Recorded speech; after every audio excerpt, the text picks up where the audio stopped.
Hello, hello. Welcome back to Let's Talk Ray Bradbury. Here on Let's Talk Ray Bradbury, going way back to 2018, I've been trying to review each and every short story written by Ray Bradbury, read it, review it, just a quick analysis.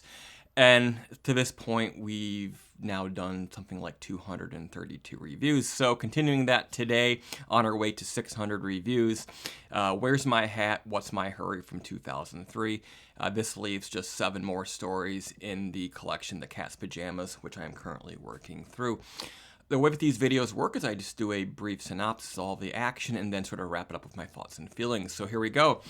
A man is having a conversation with his wife, and in the course of this conversation, they figure out they've been to Paris, the city of love, pretty much every year going back to 1983. The man suddenly calls a travel agent and buys 2 tickets, one with his name and the other one as a blank. He then starts calling women there right in front of his wife and asking them if they want to go to Paris with him that very day. He then reveals that in the 20 or so years they've been to Paris together, not once did they make love in the city of love. And this might be the last chance he considers, because he's getting old. Perhaps he'll be dead before next year. So he's leaving his wife very, very suddenly for this other woman. And then at that point, he simply turns and quietly walks out the door and closes it behind him. So among these stories in this collection, this is the least of them all. This is the least satisfying of all the stories in this collection. It's short, it's fast-paced, it's efficiently written. You can expect all those things from Ray Bradbury, and it's all here as well.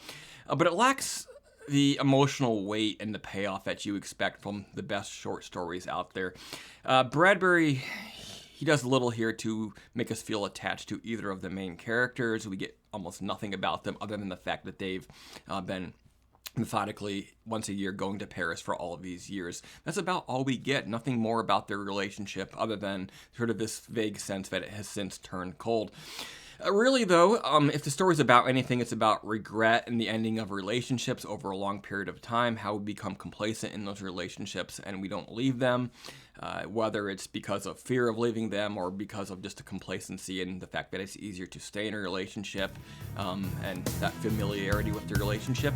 But at some point, people often do what appears to be something out of the blue, which is to suddenly end the relationship, although in truth, these feelings no doubt have been building below the surface. But of course, we get none of that here. We don't get that process of this relationship falling apart.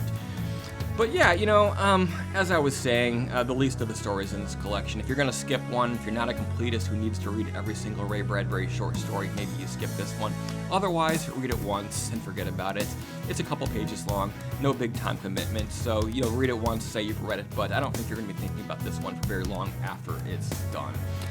All right then. Tune in again in a couple of days when we will look at The Transformation, which is a story written way back between 1948 and 1949, and that will leave just 6 stories left in the 2003 collection, The Cat's Pajamas Stories. Thank you, and I'll see you again soon.